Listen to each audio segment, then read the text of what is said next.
الحمد لله الذي نزل الفرقان على عبده ليكون للعالمين نذيرا وداعيا إلى الله بإذنه وسراجا منيرا والصلاة والسلام على شمس الهداية واليقين وسلم تسليما كثيرا كثيرا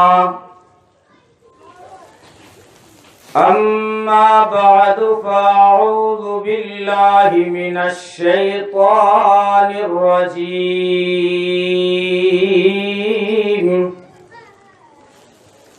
بسم الله الرحمن الرحيم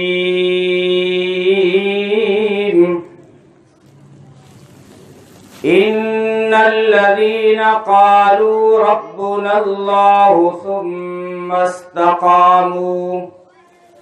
تتنزل عليهم الملائكة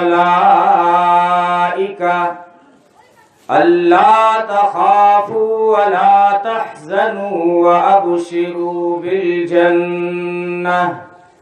التي كنتم توعدون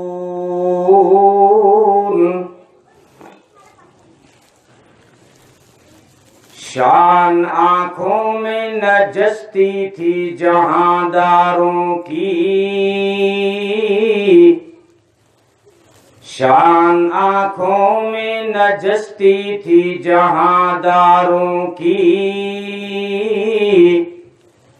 کلمہ پڑھتے تھے ہم چھاؤں میں تلواروں کی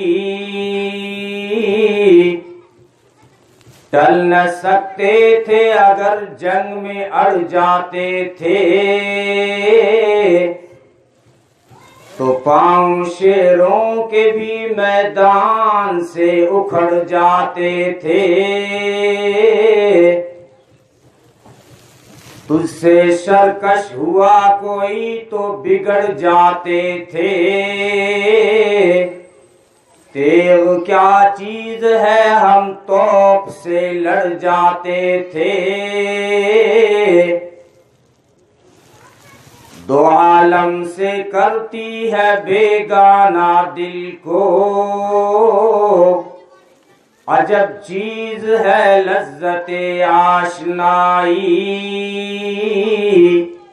یہ غازی یہ تیرے پر اسرار بندے جنہیں تو نے بخشیا ہے ذوق خدائی دو نیم ان کی ٹھوکر سے دریا و صحرا سمٹ کر پہاڑ ان کی ہیبت سے رائی محمد وہ گم گشتہ قوموں کا ہادی جو عالم میں علم و عمل کا منادی وہ پیغمبر عزم و خود اعتمادی شریعت ہے جن کی بہت سیدھی سادی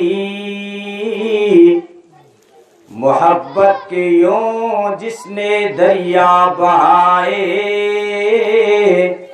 دل ان کا بھی جیتا جو سر لینے آئے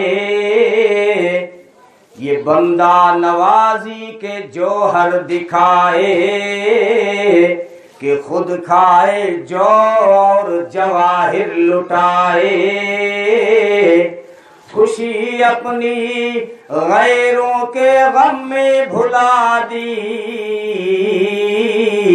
دیا درد جس نے اسے بھی دعا دی صلی اللہ علیہ وسلم درود شریف پڑھیں اللہم صلی علی محمد النبی الامی وعلی آلہ وصحبہ اجمعین محترم دوستو بزرگوں اور عزیز بھائیوں اللہ تبارک و تعالیٰ کے بے شمار انعامات اور احسانات ہیں کہ جس نے ہمیں کلمہ عظیمہ کلمہ طیبہ عطا فرمایا ہے، ایمان کی دولت سے نوازا ہے، یہ وہ دولت ہے کہ جس سے یہ دولت نہ ملی وہ سب سے بڑا شقی و بدبخت ہے جو اس دولت سے محروم رہا۔ یہ اللہ کا کرم ہے، احسان ہے، یک طرفہ احسان ہے کہ اس نے ہمیں ایمان کی دولت سے نوازا ہے۔ قرآن کہتا ہے ہلاک ہو گیا وہ شخص جس کو یہ دولت نہ ملی۔ ایمان کی دولت جس سے نہ ملی تو اس کے نیک اعمال کا بھی اللہ کوئی وزن نہ کرے گا۔ قرآن میں فرمایا فَلَا نُقِيمُ لَهُمْ يَوْمَ الْقِيَامَةِ وَزْنًا، کہ کل قیامت کے دن ان لوگوں کے نیک اعمال تولنے کے لیے اللہ ترازو قائم ہی نہیں کرے گا۔ کیوں؟ اگر ترازو کے ایک پلڑے میں 5 کلو کا باٹ رکھا ہو اور دوسری طرف کوئی گراہک آ کر کہے کہ جو ہے اس باٹ کے مقابلے میں میرا یہ پتا تول دو، دکاندار کہے گا میں ترازو قائم ہی نہیں کروں گا، 5 کلو باٹ کے آگے تیری پتے کی حیثیت ہی کیا ہے؟ تو ایمان کے بغیر نیک اعمال بھی پتے جتنی بھی حیثیت نہیں رکھتے۔ اس لیے قرآن نے کہا فَلَا نُقِيمُ لَهُمْ يَوْمَ الْقِيَامَةِ وَزْنًا، کہ کل قیامت کے دن جو اس ایمان کی دولت سے محروم رہا اس کے نیک اعمال کا ہم ترازو قائم ہی نہیں کریں گے۔ فَلَا نُقِيمُ